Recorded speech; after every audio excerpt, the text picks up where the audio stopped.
ગણતરીના કલાકો જ બાકી છે ત્યારે રાજકોટમાં ભાજપ ઉમેદવાર પરસોત્તમ રૂપાલાએ પ્રચંડ પ્રચાર કર્યો। પરસોત્તમ રૂપાલાએ બહુમાળી ચોકથી યાજ્ઞિક ચોક રોડ વચ્ચે ભવ્ય બાઇક રેલીનું આયોજન કર્યું, જેમાં ભાજપના સાંસદ, નેતા અને કાર્યકરો મોટી સંખ્યામાં જોડાયા।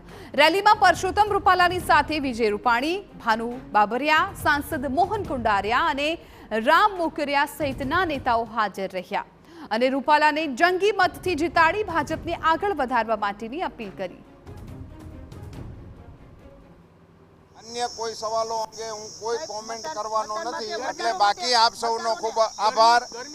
મતદાન કરવા માટે હું તમામ નાગરિકોને અપીલ કરું છું। અહીંયા જ નહીં, અમારી રાજકોટ લોકસભા પૂરતું સીમિત નહીં, રાજ્યભરના મતદારોને પોતાનો પવિત્ર અને કિંમતી મત આપવા માટે હું અપીલ કરું છું અને મતદાન 100% થાય એ પ્રકારે મતદાતાઓ મતદાન કરે એવી નમ્ર વિનંતી। પરસોત્તમ રૂપાલાની રેલી દરમિયાન લેવા પાટીદાર સમાજની પત્રિકા મુદ્દે ધનસુખ ભંડેરીના કોંગ્રેસ સામે શાબ્દિક પ્રહાર। તેમણે કહ્યું કે કોંગ્રેસ ખુલ્લી પડી ગઈ એટલે તેમના દ્વારા હીન પ્રયાસ કરાય છે અને ભાજપની જીતનો આશાવાદ પણ તેમણે વ્યક્ત કર્યો। બાહ્યાત રીતે કોંગ્રેસ હાર ભાળી ગઈ છે ત્યારે આ દિશામાં એવા હીન પ્રયત્ન કરીએ છીએ। લોકો સમજે છે, મતદારો સમજે છે, વિકાસ સાથે છે, મોદીજી સાથે છે।